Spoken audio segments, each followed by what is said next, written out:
Hello and welcome to That's Just Wild with me, Steve Backshall. And me, Lizzie Daly. And me, Sarah Roberts. The podcast all about nature, wildlife, and how I once had a nosy tapir critique my pieces to camera. Oh, it's a bit savage. And what did it say? What was wrong with your pieces? What advice did it give? I mean, they were pretty poor, if I'm honest. We were in Corcovado in Costa Rica, and we were out at night looking for wildlife. We'd been out for hours. We really hadn't found very much, and I was stood filming a particular kind of moth that was settled on a leaf, and I was looking at it really intently, and I just saw my camera operator, his eyes just open as wide as even possible, and I turned around and there was a tapir that had just walked up out of the forest and was stood right behind me looking over my shoulder like, what are you doing? What are you looking at? Deeply unsettling. But huge great big tapir, really struggled to find them normally, and it had quite literally come up and gone, are you that bloke off the telly? Oh no, I mean you look a little bit like him, but no. It was unimpressed. Thoroughly unimpressed. Very unimpressed. I love So what have you guys been up to this week? What have I been up to? I'm still in Scotland. I'm still bouncing around everywhere. Doing some talks for Royal Scotland Geographic Society. I'm actually quite a fan of haggis, though. I embrace my tatties and neeps and all of that stuff while I'm up here. I'm actually prepping this week to find some really cool spots to do some snorkeling in some rock pools, but at night time. I think the plan is to take a UV torch at night and just see if we can get any cool stuff, but go to places that are a bit more hidden coves. So the idea is to hopefully get out a bit more, but probably in the sideways rain as per. Yeah, Nice. Because why would you ever do it in a comfortable situation, Lizzie? Nah. Just go out in the middle of winter. It's perfect. Fun's not fun unless it's type 2 and you're Exactly. soaking and freezing and miserable. Well, I had a really, really nice one this week. I was sat up here working and I looked down and I saw there's a bit of a bait ball happening out at sea and the gannets were diving and things. So I got my surf ski, I got out and I went for a paddle, and within minutes of being out of the harbour, I was surrounded by common dolphins who were coming underneath my kayak, coming up right alongside me.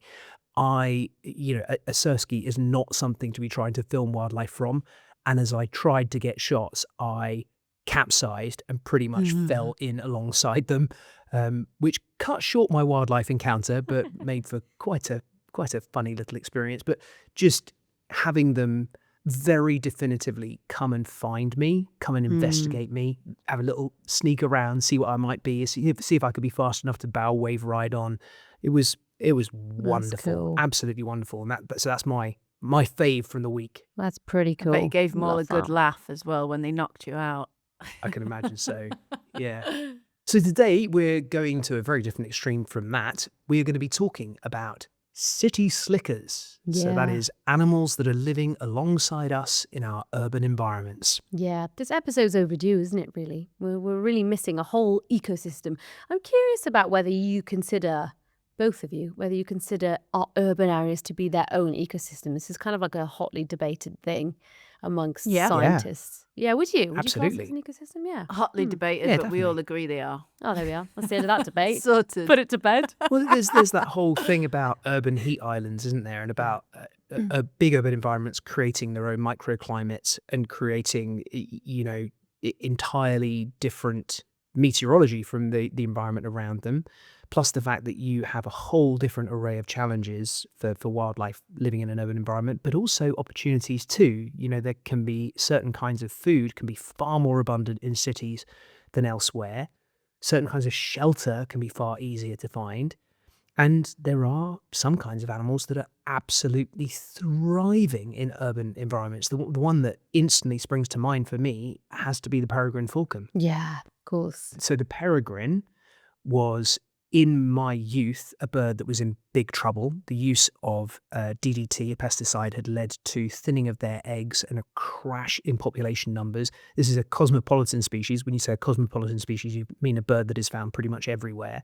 And they are found all across the planet, peregrines. They have been historically incredibly successful, but after this, this DDT catastrophe in peregrine populations, and also, you know, in our changes to agriculture and things that have just made life very difficult for them, all of a sudden, peregrines started to thrive in urban environments. So this is a bird that classically will roost or nest in high, craggy cliff faces, which give them shelter, but also give them a vantage point to hunt avian prey. They hunt other birds on the wing. And from living in, you know, rugged, far-flung cliff faces, all of a sudden they're living in skyscrapers. And, you know, we've had peregrines roosting in the church at Marlow, up in the right up in the steeple every single year for ages and ages now, and they've become like local celebrities. Yeah, it's quite amazing, really. And why not? I mean, if you're in an area that has food resource, it has suitable conditions and ledges and areas to nest, and Pigeons, lots and lots of pigeons. lots of pigeons, it's it's going to be an environment where, of course, you're going to thrive.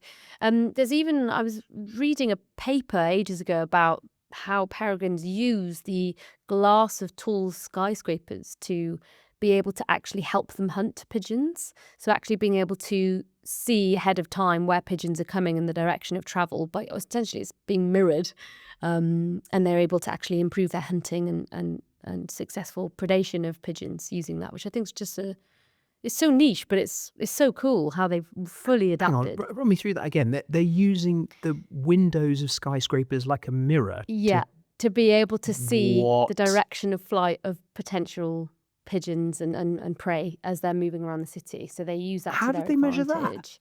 I have absolutely no idea. Again, some weird scientist That's probably genius. sat up a tall building and watching that. There's so many different advantages for living in a city. I mean, it creates like a stable environment, year-round food, plenty of resources, and a place of safety. One of the huge advantages is, of course, artificial light, street lights, and the ability for a variety of species to use that to their advantage to hunt. There was one really cool, I don't think it's ever been filmed. I'm curious to know if you have, Steve. But I was reading about a story of artificial lights on the edge of cities being advantageous to marine species as well.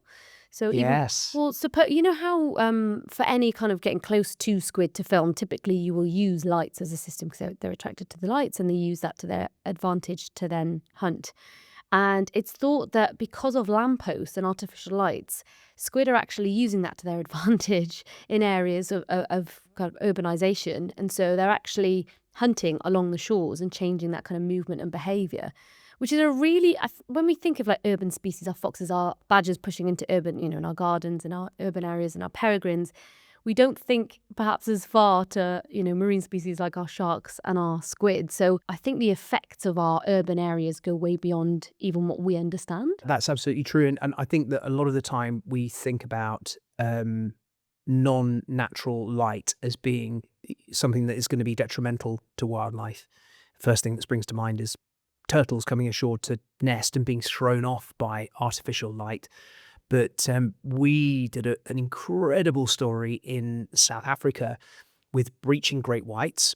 And breaching great whites will hang out around seal colonies. And they can only use their breaching behavior for a very, very small part of each day because the seals have very, very good eyesight. So once it starts to get light, then the seals have the jump on the great whites. They can see them coming, they can see them approaching. And then as it starts to get dark again, around about dusk, then the great whites again have, and it could be as little as half an hour at dawn and at dusk when they can get the jump on the seals. But in one particular place in South Africa, God, the name of the place escapes me now, but in this one bay, the advent of artificial lights and of the town around the edge of the bay has meant that there is enough light coming in at just the right angle to extend the sharks' hunting time into darkness, so into times when they wouldn't normally be able to hunt the seals. And for the great whites, it's been an absolute boon, and particularly in an area where the sharks are absolutely beleaguered from hunting, from loss of their prey, from direct targeting, and from orca. it's been one small thing that's on their side that they can carry on. And we were filming great whites breaching when it was almost totally dark. It was really, really difficult to do. We had to use incredible, That must have been cameras that pretty had very, very eerie. good low light capabilities to be able to make it happen. But yeah, That's they cool. were able to carry on hunting well beyond when they would have been because of this urban scenario. It's literally like everyone's horror film That's cool. moment, that, isn't it? That whole idea of dark, unknown. You've crossed two things there. You've got sharks, you've got dark water, and then In your neighborhood, in your back yeah, you garden. can't even see it coming. Yeah. Do you think cities will become the future for more and more species? Kind of Well, inevitable, isn't it? yeah. Will the cities become the future, or are we just taking over all of their land? At what point will we lose species and then it be too late? At what point will cities just be unlivable? I think, does it not inevitably lead to a loss in biodiversity? So there are some species that are very robust and very adaptable that could thrive in urban environments. And there are others that will have no, I mean, drop a giant panda in a city ain't going to last very long, is it? I don't know, I feel like a giant Really? panda would do so well because people would adore it Look and they'd be after it. bringing it bamboo and it would probably get really fat. Whereas They'd be giving I it feel sweeties and- like it depends on whether or not the animal is offensive or aggressive towards people. Do you know what I mean? If that animal is a risk to humans, we don't seem to have any ability to live with big predators anymore, particularly well. And so when they come into cities, that's like the end of them, really, for Yeah. most big predators. Coyotes are doing quite well in quite a few American cities. Yeah. You see them, just wandering around. Yeah, just, I mean, And same with minding their own leopards business, in kind of the- like foxes do here. Yeah. but Yeah, yeah. leopards and tigers, like that human-wildlife conflict often ends pretty badly for both the animal and the people, generally. I have been somewhere where one of those kinds of animals is living alongside people really well, and it will blow your mind. It's called Seleucia. It's in South Africa, and it's in the middle of the Isimangaliso wetland area, which is one of the best places in South Africa to see hippos. And at night, the hippos come out of the wetland area and wander up into the town and eat people's lawns. Nope. And it is the most bonkers thing. There was a video was up on social media just yesterday, actually, of one walking through the local petrol station and the Nope. town. Everyone's out for a Saturday night out, and there's like a pod of hippos just wandering through the middle of town. See, that's It's exactly what you would think was bonkers. AI, That's isn't too it? If you much. saw that now, you'd be like, it's not real, it's AI. Well, exactly. But we filmed it, and it was totally wild, and it does kind of blow your expectation of what being around a hippo is like, because out of water hippos tend to be very, very dangerous and really kind of intimidated, particularly if they're a good distance away from the water.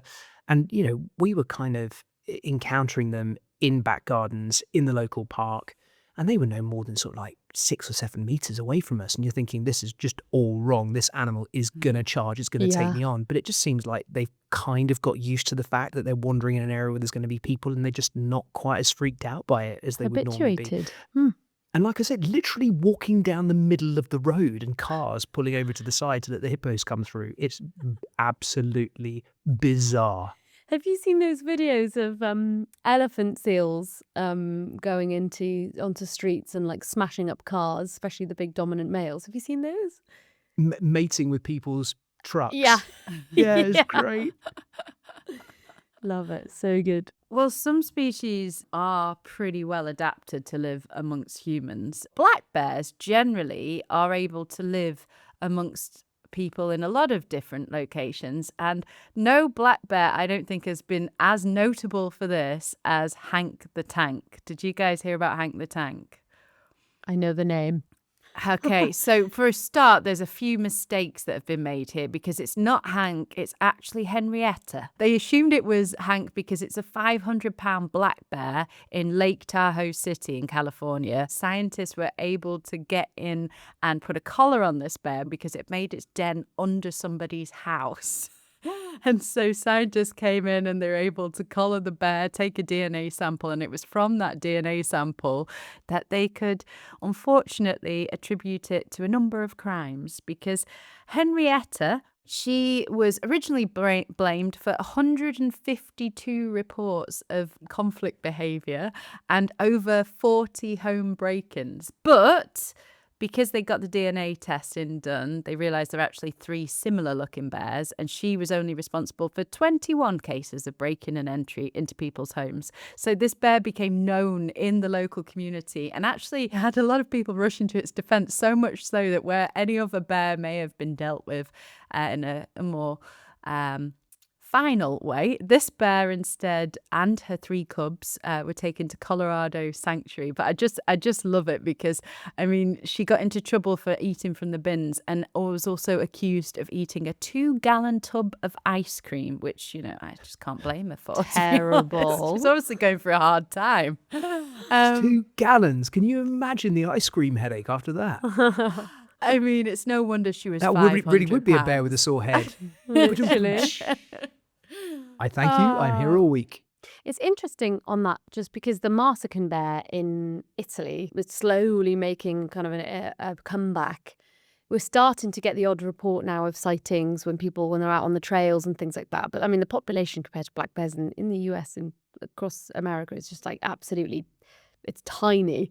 But it's interesting to see the difference in behaviour, because there's clips of these Marsican bears running through towns and cities, but up these like really beautiful cobble streets, you know, like through lovely Italian little towns. Stopping off for an espresso. Yeah, exactly. A couple of litres of ice cream.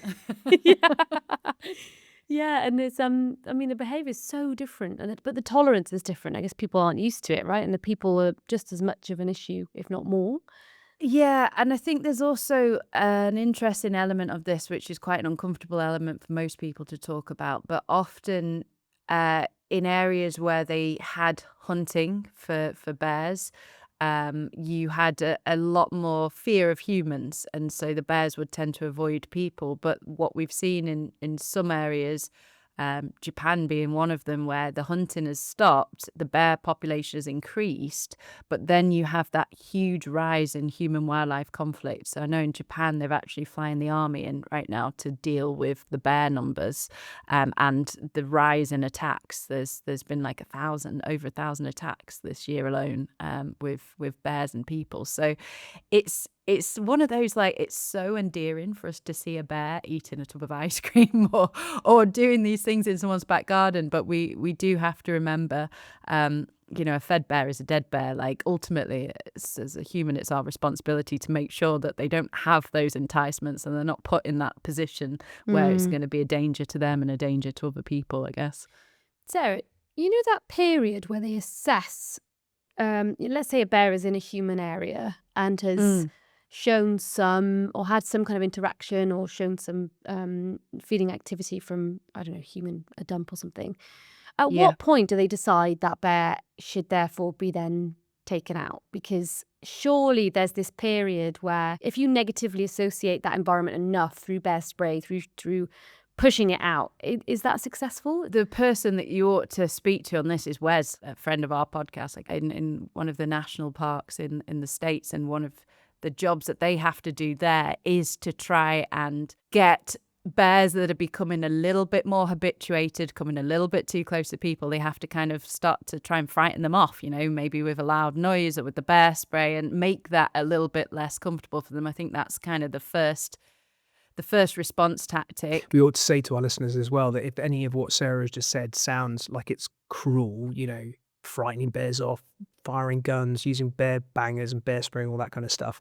The reason that now biologists will do that is that when people first started trapping bears in urban environments and then releasing them back into the wild, they'd trap a bear, they'd keep it for a little while, they'd feed it a bit, then they'd release it, and 2 weeks later it would be back in the trap, sat there going, well, this was awesome the last time it happened to me, so come on, bring it on. I'm ready for another couple of weeks of feeding. Give me more food.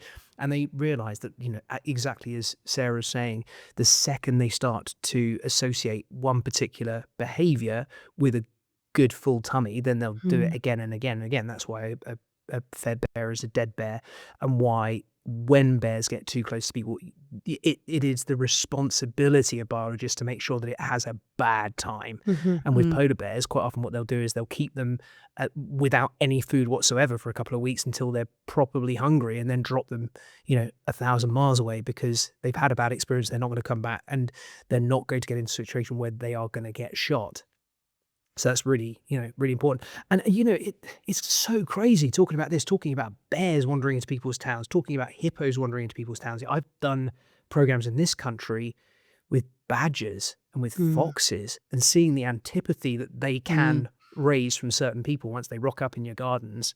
And that is not an animal that's going to kill you, but it might just dig up your daffodils, and it's enough to drive people insane with frustration. And I mean, I should say at the same time, there's an awful lot of people in this country who will do anything to protect the badgers and the foxes that rock up in their garden and consider it to be an absolute honour to have them there. I found it quite inspiring, actually, turning up in like Bristol, for example. There were 3 houses, a badger's set. It was just a couple of animals, and they had decimated these 3 gardens. They'd absolutely destroyed it. It looked like a JCB had been through and dug the entire thing up. And the people that lived there were like, this is the greatest thing that has ever happened to us. Amazing. We love these badgers. They are part of our family. We're going to do whatever we can to make them comfortable and keep them here.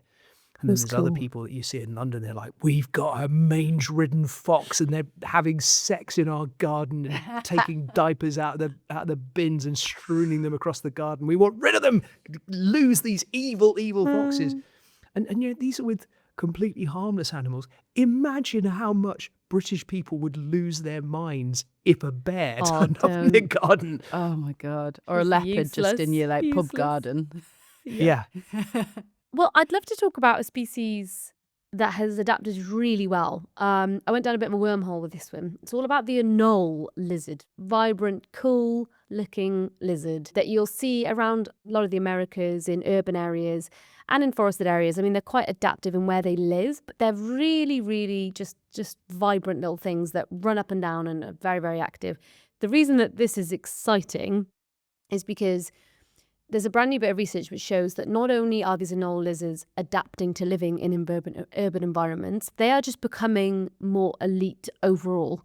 So there were some experiments done looking at the toe pads and the foot size and limb size of these anoles. And they found that the ones that live in urban environments actually have much bigger toe pads, much better adhesion on those toes. So everything about their basic physicality on their actual grip when they're moving has already changed. And that change has happened in the past, say, 30 years. So it's quite a small amount of time where this actual change has come about. Is that so that they can climb up our smoother walls, like the unnatural materials that we've made? Yeah, exactly that. So metals, glass, buildings, these very smooth surfaces that you find in cities, these anoles are just like, yeah, sure, it's fine. Just over a few generations, they're somehow able to adapt to that. But not only that, they then raced urban versus non-urban, and they have found that the urban anoles actually were much faster on all surfaces. Trees, wood, they tried different metals, glasses, natural, not natural, and they actually just found that as a lizard, they were much better, much more adapted to being able to do everything. So I think it's a really good example of actually, the benefits, I guess, of living in these urban environments and over such a short amount of time. The one thing to say on that is out of the 10 subspecies of these Puerto Rican anoles, only the crested, one of them, has been shown to thrive in that way. And to Steve's point and what he was saying earlier, we'll see some species really adapting and doing that very well and very quickly, and others just won't be able to keep up with the speed of change and also the amount of change that's happening. But it's a really cool case study of how our urban environments are impacting wildlife. Can I throw in one negative one? I know it's not normally me that does this. I'm normally the one going, no, let's talk about happy, fun things. Obviously, the increase in urban environments is driving extinction. And one of the saddest and most complete examples ever is the axolotl. The axolotl, which is this incredibly iconic amphibian whose image and face is pretty much everywhere. The smiling pink face of the axolotl, they're everywhere in the pet trade. Lots and lots of people around the world have got the axolotl. But the development of Mexico City, one of the biggest cities in the world, more than 20 million people live there. The draining of the waterways to create what is now Mexico City and the pollution of what remain of those waterways has brought the axolotl almost to extinction. Some estimates suggest there could be as few as 50 individuals left in the wild 50, in Mexico, 50? around Mexico City. 50. So There's they're probably critically endangered. more than that in like 1 or 2 pet shops, aren't there now? Absolutely. And Scary. the one single urban centre has probably completely removed from the wild this incredibly iconic. That's my little boy's favourite animal. And just one city has destroyed it. And every time we increase an urban centre, that there are animals that are disappearing that will just find the challenges much, much too much for them. That is my one little negative. Let's get back to the cool stuff. Do you want me to flip up, this on Sarah. its head again and give you a creature that's Yeah. putting the fear in us instead? Yeah, go on. It is a creature that is about 4 millimeters in size, varying up and down. And they've closed playgrounds in Germany because the sheer number of tunnels that they've dug underneath the ground have made those swing sets unstable. In Switzerland, they've been blamed for power outages and down the internet as they've chewed through electrical cabling. But I'm talking about the Tapenoma magnum ant, which is an invasive species that has come through the whole of Europe and has now found its way to the UK. And it's these super colonies of ants that have up to 20 million ants in, hundreds of queens, and they spread across an area of land up to 60 acres. And they don't look very different, to be honest, to our black garden ants. So they're quite difficult to spot. And they're desperately trying to get people to look out for them because they've been spotted here since June now. But they've been imported accidentally, we think, when we've brought in Mediterranean plants into our gardens. And they've had some of these ants. And so I just love, like, these ants have no respect for any kind of infrastructure or anything else. They're just Taking out the doing kids' their parks. thing, and they're just like, oh, it happens. You happen to build a park here? Well, so long. I love it. Just to add to the more weird city, Sarah, I saw this title. It said Mutant Killifish. Killifish, if anyone doesn't know what they look like, they're like the classic tropical fish that you get in your tanks. Very colourful, lovely. Apparently, these mutant killifish are living in our sewers or are on the US East Coast. Don't tell me one got flushed down the toilet and like What? actually populated the place. Probably. They are surviving, they're reproducing, they're thriving. But the most crazy thing about this is that these sewers are so heavily polluted. They've got, PCBs, heavy metals, all these things that we're putting down there. And these killifish are like, yeah, we absolutely love it and we're going to thrive. And they're called mutants. They're not, growing extra. They're not growing arms and growing It's extra not like a eyes teenage and- mutant hero turtle. Yeah, It's exactly. just They're a not growing shells because a and killfish taking could be a over. great spin-off. The killifish Wouldn't it of just? the sewers. Killifish. Yeah, but it's more of a genetic mutation. So there's just like now a new population of these killifish that are surviving these toxic waters and doing so well. And never underestimate a sewer, guys, because you get all sorts of species living down in sewers. You get gators and raccoons and now mutant killifish. So Hang on a second. There's no way I'm letting you get past that without a little bit more deep diving. Go on. Gators and sewers. 100%. So in Florida, there's sewer systems where gators are actually using to kind of go from one area of water to another. They use it as a way of hunting prey now as well. There's apparently a whole population of alligators that live in Florida in sewers, which is pretty mental. All led by Shredder the rat, obviously. Yeah. The big urban myth was the New York City sewers, wasn't it? Yeah. There was a Thomas Pynchon novel that had a storyline that was all about the alligators living in the sewers of New York City, and I think it was based on one alligator, which was probably someone unwanted pet that was discarded, found very emaciated, almost dead, not that much longer afterwards. That there was a population living there, and I don't think there's any real evidence that that's happened. But hearing that it's happened in Florida is amazing. We caught a black caiman in a sewer just outside of Georgetown in Guyana that was quite happily living in the sewer and just, munching anything that came nearby. So, absolutely possible that it could happen. Yeah, absolutely It's amazing. nutrients Yeah. rich in there, isn't it? Well, yeah, I mean, That's one way of putting it. they've been setting up camera traps in sewer systems to try and understand, whether the survivability is something that will, continue in this environment. But I don't see why not. I mean, they're not the most hygienic places, but I'd imagine there's lots of food down there. Surely. And probably understudied as well, I bet. Yeah. Yeah.